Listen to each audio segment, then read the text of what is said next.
What's up, everyone? Welcome back to the channel. Today I want to share something that I did that saved me quite a bit of money. So the coolant system was leaking in my car, and my car is a Mercedes. It's an '03. So this is the coolant expansion tank. So in order to test where the leak is coming from, you need a tool that's called a coolant system pressure tester. So what it does, it basically it screws on where the cap goes, and it puts air to pressurize the system, and then create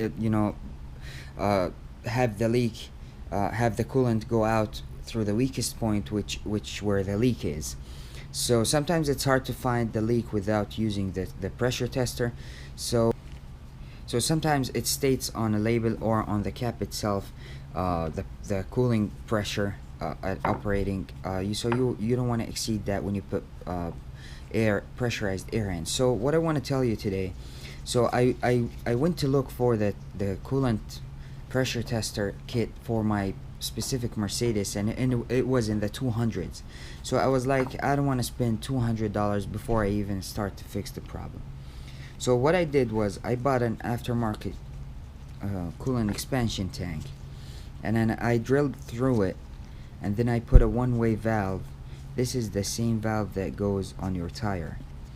So I drilled it through it, and I just put this in carefully and pulled it out through here with a pliers, and this sealed up the cap and created a valve that I can put air in.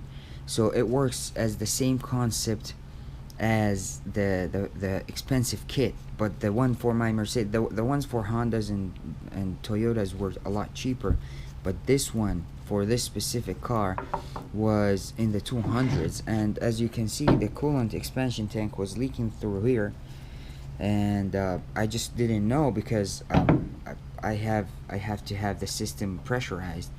So when I got this, I drilled through it, I put the valve in, and then I screw it on, and then I used one of these slow compressors. I do have an air compressor, but just don't use a big air compressor because it puts air in so quickly, and then you may actually blow something up and create a new leak. So what you want to do, you want to use one of these slow compressors that works off the cigarette lighter port or USB port or battery or whatever. Just use a very slow one and do it very slowly. So pump air in and turn it off every 2 seconds, and look at the pressure, in and on and off, and look at the pressure, so you don't put too much air in the system and blow and create a new hole.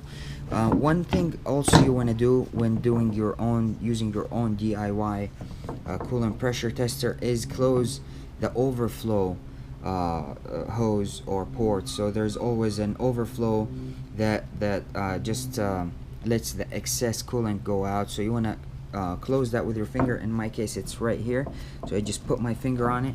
In other cases, it may be a hose that goes on the side. So you want to close that while you're testing. Maybe put a piece of tape or a rubber band with something to plug it up, or just put your finger on it. In my case, it was this right here, so I just put my finger on it and watched the air pressure, and I just let the air in ever so slowly, so I don't blow it up and create a new leak. So doing this, I was able to see the coolant flowing out of here like a faucet, because I put 15 psi in. I looked at the pressure.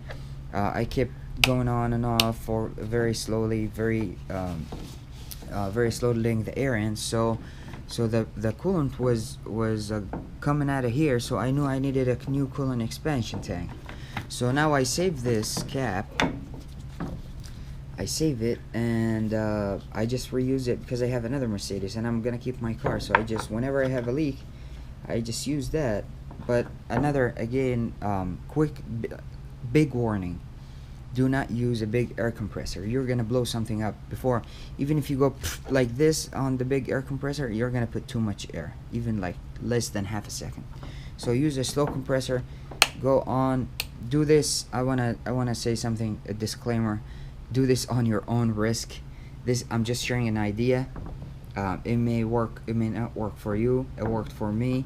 So do this on your own risk, and be careful. Have eye goggles on, protective glasses, have gloves, protect yourself, have a rag on top of this, but when you're working, so you don't get any coolant in your face. So I just wanted to share this with you guys. I think it saved me a couple $100. I think it should work for you too. Even if it's not a plastic cap, it's a radiator cap, you should be able to drill through it. Just drill all the way through the cap so you can see on the other side before you put the valve in. It may not work for some radiator caps, it may work, so you just try it. This was $6 and the valve was 50 cents, so I was not risking a lot of money, you know, trying this, and it actually worked and it saved me a couple $100. Again, do this on your own risk. Don't use a big compressor, use a small slow compressor. And hopefully this video was helpful. Hopefully it helps save you some money. I always try and create content that's helpful to the viewer, that may save them money or show them something that they didn't know. So I hope this is the case here, and if you like this video, please give it a big thumbs up, please subscribe, and I will catch you in the next one.